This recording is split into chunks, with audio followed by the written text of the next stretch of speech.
Stop. Before you apply that sunscreen to your raw, post-extraction skin, you need to see this. Using the wrong formula right now won't just sting.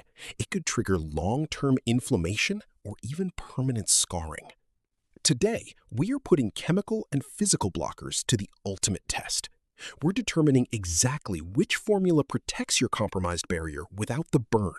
One side of my face has fresh extractions, and I'm applying a chemical filter. On the other, a pure mineral block.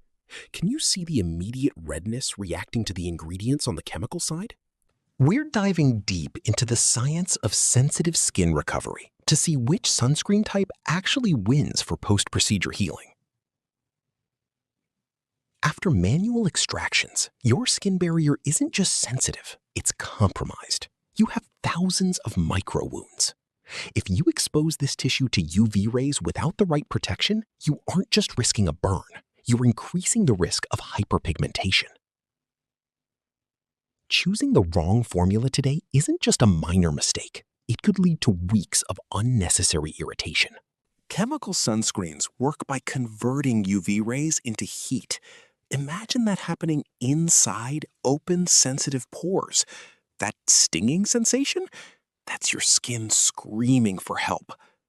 Ingredients like avobenzone are common, but they frequently cause contact dermatitis on sensitized skin. Plus, chemical filters require a wait time to absorb. Your post-facial skin needs immediate protection, not a waiting game. Enter zinc oxide and titanium dioxide. These are inert minerals. They don't absorb into your skin. They sit on top, acting as an immediate physical shield. High-percentage zinc formulations actually offer anti-inflammatory properties, providing a cooling effect on redness. No absorption, no settling time, just instant protection.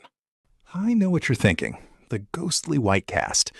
But forget what you knew about 2020 formulas. 2026 micronized technology has completely changed the game. We're talking lightweight, non-comedogenic, breathable gels that are perfect for acne-prone skin. It's the ultimate protection without the heavy, pore-clogging finish of the past. Here is your golden rule. When you're at the checkout, look for fragrance-free and post-procedure safe. When you apply, don't drag or rub. Use a gentle pressing motion to avoid traumatizing the area. The physical mineral approach is the gold standard for protecting your skin investment during that 48-hour healing window. Your skin will thank you